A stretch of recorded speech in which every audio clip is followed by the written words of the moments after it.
Sayyidina Maulana Muhammadin wa ala alihi wa sahbihi asmain amma ba'du.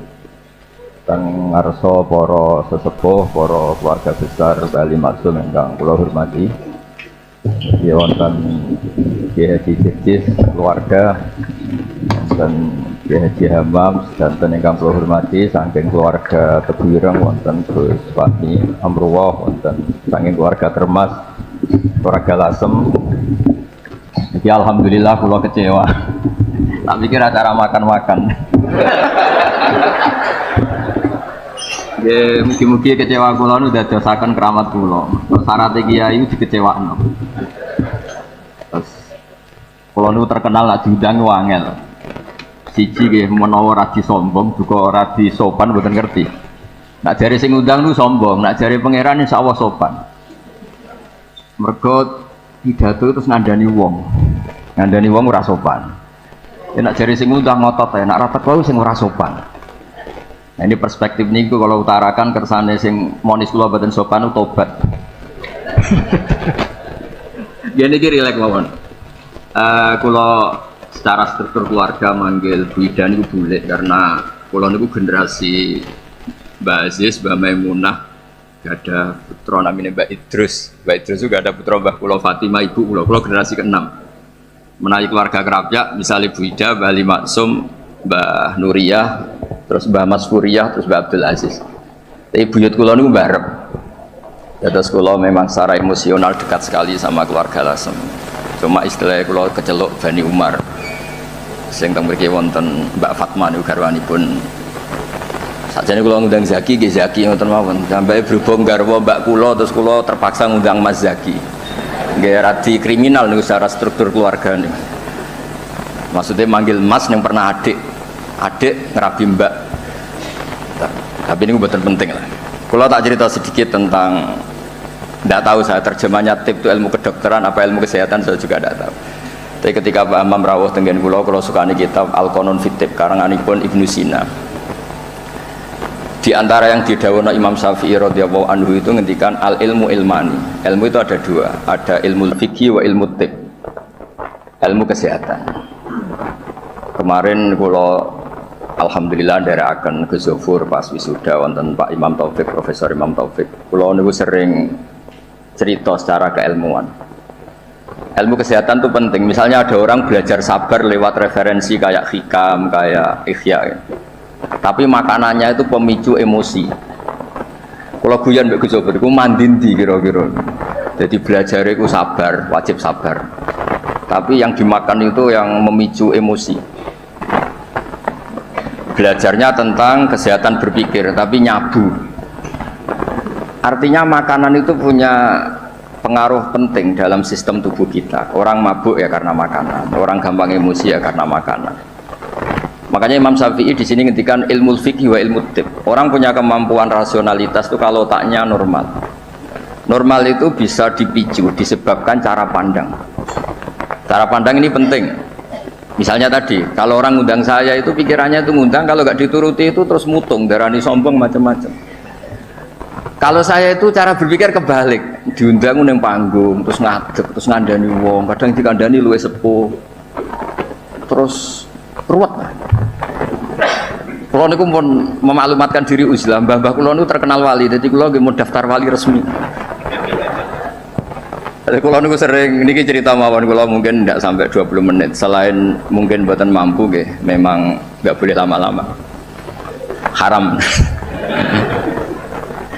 Kulo niku sering sinau, alhamdulillah sinau Ihya ki khatam. Karena mun dipameri wau Pak Hamam, ben kecelok putra mantu Bali Maksum ya cerita al macam-macam ben ketok pinter.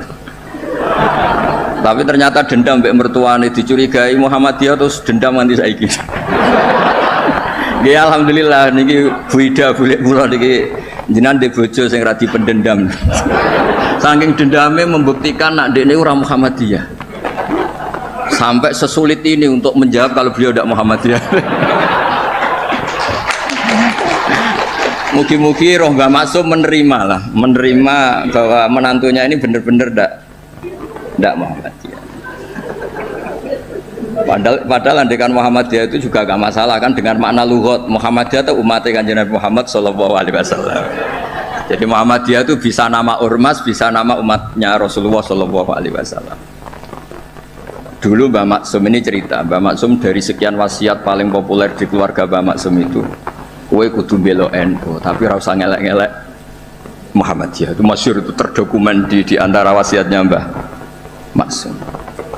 Dan alhamdulillah saya tadi diderekno cucu Mbah Abbas, Kolonel Nafis itu cucu Mbah Abbas. Selama kebetulan ketemu Gus Fahmi Amruwah ini, dulu ceritanya Mbah Hashim itu dalam ancaman macam-macam lah, namanya zaman perang. Karena Mbah Hashim itu hanya orang alim fikih, usul fikih, ahli hadis, itu takut, terus nyewa Mbah Abbas disuruh ngelatih santrinya pencak yang jadi asal usul pagar Musa. Alhamdulillah cucunya jadi kolonel. Yang cucu Mbah Hashim ya macam-macam, ada yang nyai, ada macam-macam. Tapi sebetulnya dari gen keluarga Lasem sama Mbah Hashim itu sama-sama nasabnya sama, gayanya juga sama. Ya ada yang jelas, ada yang nggak jelas. Tapi saya ingin bela yang tidak jelas, karena ini kan kampus ya, jelas aturannya jelas. Saya itu sering ditanya, saya sering ditawarin, Gus mau jadi dokter honoris causa di kampus ini. Enggak, kata saya. Kenapa? Nara di duit ora pantes, dokter ora di duit. Jadi enak Gus nonton ngopi ke pantes, ora jelas ke pantes, kafe pantes. Tapi dari ketidakjelasan itu menjadi jelas. Kalau semuanya itu sistem kampus, itu nanti orang mau belajar tema fikih tertentu, misalnya kalau di fikih harus nunggu semester berapa baru ada pelajaran itu. Masa mau belajar khed daftar dulu sampai mata kuliah berapa baru dapat pelajaran khed. Itu bisa tutup Islam kalau semuanya tertib itu. Tapi baru kayak kiai gak jelas kayak saya itu di jalan ketemu orang tanya, Gus, badhe sowan apa? Ketemu saya di pasar, saya hobi sering ke pasar. Bukan karena nganggur ya memang seneng. Saya tuh seneng di pasar tuh sederhana, kalau ada ibu-ibu awam tak belajari 10.000 seneng, alhamdulillah. Kok pinter jenengan, saya ini kiai besar, jadi kalau muni alhamdulillah ngenteni untuk duit 10 juta, ini yang nggak pernah ngaji untuk duit 10.000 sisa syukur. Jadi tak anggap itu bentuk kekalahan saya. Jadi kalau nang pasar itu bentuk tawaduk kula, ini buatan ngajari terus kiai-kiai nang pasar nggih mboten, ini cerita mawon. Cerita istihad kula. Terus saya bilang, mboten usah di sini saja. Terus tanya, anak saya itu istighadah, Gus, keluar darah gini-gini, sholatnya gimana? Tak jawab saat itu juga. Ada kiai yang negur itu tidak sopan, Gus, tanya kok tidak sowan ya. Nak sowan malah ra sopan, siji ganggu aku pas istirahat. Nomor loro cah dalemku ribet gawe teh ngene-ngene. Mergo cah dalemku ya agak kacau. Habis bikin teh ada tamu lagi, mau kok gak menisan. Karena harus bikin teh lagi. Saya itu sudah survei di semua cah dalem kiai itu ternyata ngeluh kalau kiainya tamunya banyak. Jadi dulu ketika saya masih nerima tamu, 2 tahun kiai wafat itu saya masih nerima tamu. Itu kalau ada tamu, kangkang resik-resik ada tamu lagi, waduh gak menisan mau, maksudnya koda jadi. Nggak, ini cerita saja, bukan nyindir para tamu ndak, tapi ini supaya dimengerti bahwa kehadiran mereka itu gak digedaki candalem. Nah ini kan lembaga ilmiah, ini kan diskusi, ini ada Mas Imam Taufik tukang diskusi. Jadi nah ini yang tertib ya monggo, yang nggak tertib ya, karena barokahnya tidak tertib itu, misalnya semua orang soleh di masjid, kalau ada orang kecelakaan yang nolong ya orang-orang yang di jalan, itu orang-orang nggak tertib, tapi itu efektif itu, ada orang tersesat yang nolong mereka, kecelakaan mereka, ada orang jambret yang nolong mereka. Jadi umat Islam itu di mana saja itu baik, yang jalur kampus ya baik, yang jalur nggak tertib kayak saya juga baik. Dan dari dulu saya itu yakin suatu saat saya tetap keramat dengan cara saya seperti ini. Bukan apa, karena tadi orang Islam itu banyak yang nganggep kampus itu elit. Wow, itu bayar, terus elit, terus berdasi. Jadi bayang notok aja enggak. Kalau cerita Pak Imam Taufik pertama kuliah itu sudah bayangkan di wisuda, kata beliau pas di sana pertama masuk itu sudah bayangkan di wisuda. Kalau di pondok kan enggak. Wong Islam taluan mondok, sekian ini ra jelas, padha ra jelas santai. Dijak jagungan, mau ditakoki kowe candi le. Ngapak santai ya, pokoknya nggak jelas. Tapi dari cerita nggak jelas itu saya punya argumentasi ilmiah. Yang milih jalur ini saya kan tidak perlu cerita yang jelas-jelas tadi beliau sudah promosi sampai sebegitu hebatnya. hebat betul soalnya top lah, cara tahadus bin Emma itu top. Tidak tahu tahadus apa sponsor tidak tahu. Tergantung niat itu. Saya juga nanti insya Allah hormat keluarga Gus Asim di keluarga Genawawi baca hikam. Ya, memang saya ini mohon maaf, saya itu susah diundang. Bukan apa-apa, memang saya punya bapak namanya Nur Salim, itu punya abah namanya Bandur Sam, itu nggak pernah keluar rumah. Jadi saya punya sanad gen keluarga yang suka di dalam. Jadi saya ini bapaknya bapak saya itu nggak pernah keluar dari rumah, itu terkenal sekali. Dan ya beliau juga dari gen-gen yang suka tirakat. Saya jarang cerita itu karena beliau itu puasa mulai dulu sampai wafat. Jadi saya jarang cerita karena takut. Lah jenengan kok mboten ngoten Gus. Makanya saya lebih sentuh cerita gen dari ibu karena keluarga Lasem itu rileks, ngopi-ngopi, cangkruk, semuanya santai. Ya alhamdulillah kok punya sanad begitu gitu. Saya cerita secara ilmiah. Suatu saat Rasulullah SAW itu mau haji wada. Haji wada dipapak sama Imro'atun bin Khosam. Yang diceritakan di situ tuh sangat besar ya. Imro'atun bin Khosam itu cantik sekali. Nabi murdifun Fadl bin Abbas, Al-Fadl bin Abbas. Fadl karena ganteng ya melihat perempuan tadi. Perempuan ini karena Fadl ganteng ya dilihat, sama-sama melihat. Yang satu melihat orang cantik, yang satu melihat orang ganteng. Masyhur terus. Fasor Rasulullah wajal Fadl, wajahnya Fadl dipalingkan sama Nabi. Kemudian Imro'atun bin Khosam tadi tanya. Saat itu juga di perjalanan. Nabi masih di atas unta. Ya Rasulullah, ya ini karena tadi Pak Hamam cerita alimnya tentang sorob nahu, ya saya cerita hafalan saya. Bahwa bapak saya punya anak saya itu tidak salah, bapak saya punya cucu saya itu tidak salah. Beliau kan ya cerita gitu. Dua anak ini ora rugi, so profesor, so jadi mantune Bali, so kondang terus sampai gedungnya di atas UMZ gitu. Tidak tahu. Ini orang pinter kok pakai ukuran fisik, tidak tahu.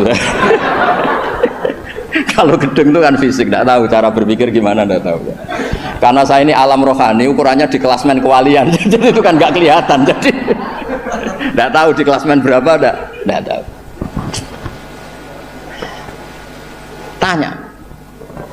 Tanya inna faridotawah ala ibadihi adrokat abi syekhon kabiron. Afa ahujju anhu. Nabi jawab, qala na'am. Ayan fa'uhu dzalik, qala na'am. Kama lokana ala biki denun faqadaitihi nafa'ahu. Ya Rasulullah, bapak saya ini sudah sepuh sekali ketika haji diwajibkan. Apa saya bisa menghajikan beliau? Bisa. Apa manfaat? Ya bisa, seperti bapak kamu punya utang, kamu yang bayar, itu cukup gitu.